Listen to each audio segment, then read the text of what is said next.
De-dollarization means countries would decrease its dependency on dollar for international trade, or essentially वो US monetary policy पे अपना dependency कम करेगा. But why the need? I mean, isn't dollar doing good as an international money? No. And we'll see that in this video.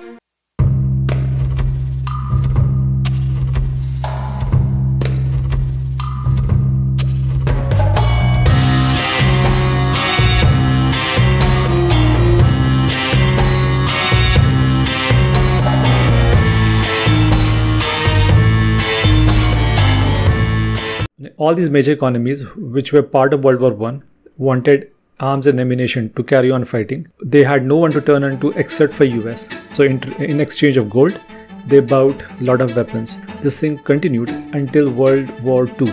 By the end of World War II, USA had amassed 70%, more than 70% of entire economies across the globe didn't have money, or basically didn't have gold.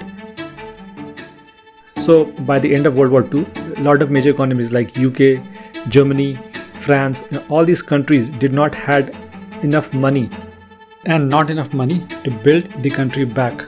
Until World War II, international trade जो भी होता था, कोई guideline नहीं था. मतलब कोई भी करेंसी एक बेंचमार्क के अगेंस्ट वैल्यूड नहीं था. हर एक करेंसी बायलैटरल, मतलब जिससे भी ट्रेड हो रहा उसके अगेंस्ट उसका वैल्यू निकलता था, not on a common ground. This meeting happened in 1944, जिसमें 44 countries के diplomat and economists, they all sat together and decided, okay, you know what, this needs to change. So they said that, okay, we all will tie our currency to dollar. मतलब हमारा currency dollar के against valued होगा, and dollar in turn will be valued against gold. It also had International Monetary Fund, IMF, and World Bank to help economies recover from the war. Initially it worked pretty fine, but later on इसमें problems आना शुरू हो गया. Given that this was fixed money value, means the strong economy was always at loss, was a big problem. So in 1971, this Nixon shock happened. Nixon shock basically, उस समय Nixon president उन्होंने ये कहा कि we're not going to tie dollar back to gold. That means now dollar was kind of free flowing money. This resulted in all the currencies being, valued against each other and against dollar based on the market and economy. This Nixon shot kind of killed the Bretton Woods Agreement, but this wasn't the end of World Bank and IMF. In fact, the international trade continued to be going on with dollar because dollar was considered to be safe, a lot safe than any other currencies. Euro has its own problem, yen and other currencies were kind of not as strong. Their economies were not as big as US. Yeah, things were like getting back to normal. Then in 2016, something happened that changed the entire perspective of dollar. उस समय के US के president Donald Trump, he exited from Iran's nuclear program unilaterally and also puts a lot of sanctions on Iran. Now this was the first instance of weaponization of dollar, because now that the international trade, especially buying and selling of oil, was done against dollar, this resulted in European countries not able to buy oil, and then which resulted in this demand to have a separate currency. And their dissatisfaction was presented in a report by European Union Bank. Now, the next set of sanctions came from G7 committee, the group of 7 wealthiest economy, that put heavy sanctions on Russia. So its businessmen called as oligarch, they could not do any business outside Russia with dollar. In fact, they were not able to do any kind of business with euro also. So this led to further demand of any other currency instead of dollar, because एक country का president पूरे world की economy decide कर रहा था. Before 1978, China was extremely poor country. Like there's a lot of story about its people eating a lot of dirt actually to satisfy their hunger. It was extremely poor country.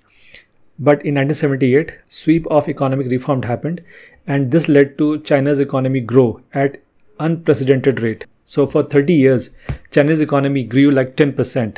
In 2001, China was onboarded on World Trade Organization, which further increased the economy. China का main business था export, and China looked lucrative to other countries because of this sweatshop, getting very cheap labor, and second was because of the value of Chinese currency, yuan or RMB, was pretty less.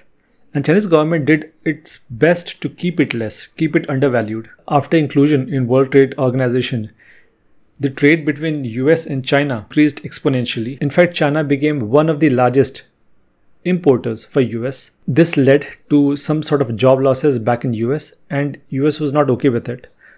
It kept on pressurizing on China to increase the value of yuan, but that did not happen. So in 2019, Trump again to scene. He put a lot of tax on imports coming from China. This resulted in sharp decline of export from China to US. Not that Chinese currency never appreciated. It was kind of, it did appreciate a little bit, like 3% before 2008. But then 2008 global recession happened. There was a slump in the demand from China. Then again, Chinese government got into action and it said that, okay, you know what, I'm not going to increase the value of Chinese yuan anymore. And then the other thing that Chinese government did was to introduce something called as internationalization of yuan. मतलब वो insist करने लगा कि भाई अब कोई भी transaction होगा instead of dollar, let's do in yuan. This further bolstered in 2016 by sanction. 2016 sanction also led other economies in Europe and across the globe about this unilateral decision of putting sanction. What if tomorrow US president goes and puts sanction on India or any other country? It will be as if India's hands are cut down. It will not be able to do business, a major business with other countries. Now, doing bilateral ties are okay, but everything ties back eventually to US, and US has defined its sanction. Any business that has anything to do with the US, that sanction applies to that company or to that transaction. Chinese was kind of, always afraid that it may be the next country where sanctions may be put, given the activities of China near Taiwan or South China Sea or along the Indian line of control. Now, initially there was this lukewarm response to, usage of yuan for international trade, but this kind of changed after Russia's war on Ukraine. All these sanctions that was put on Russia, this forced Russia to use other currencies for transaction.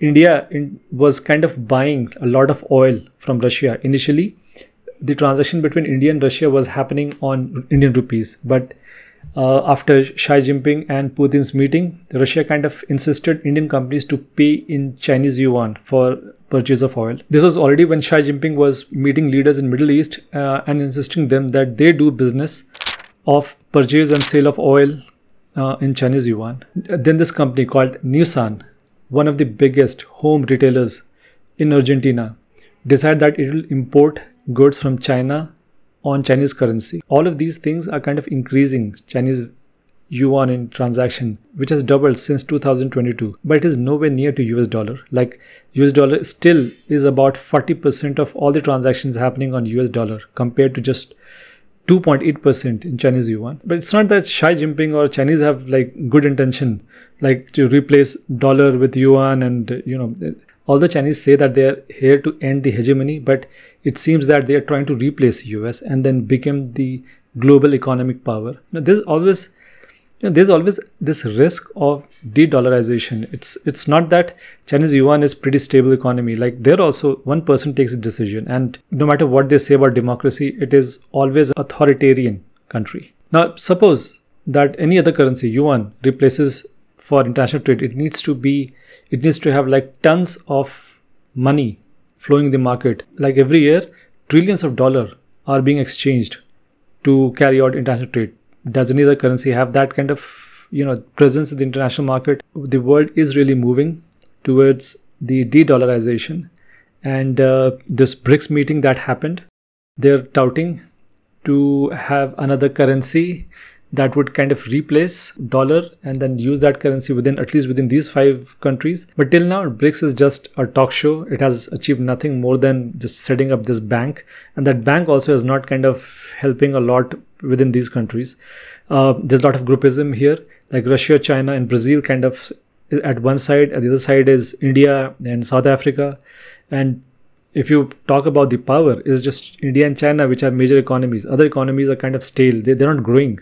In fact, Russia was once a big power. These days, it's kind of importing things from China. It's kind of heavily reliant on China. So we'll have to see if dollar can really be replaced, and it has happened in history. Like prior to dollar, it was pound, and then prior to that, it was Spanish, and then Portuguese and Dutch who controlled world economy.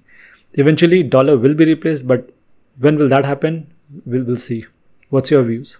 Alright, guys. Hope you like this video. There's a lot of research work needs to be done for every video. Please do subscribe and like and share it with your friends and family. I'll see you in the next video. Bye bye.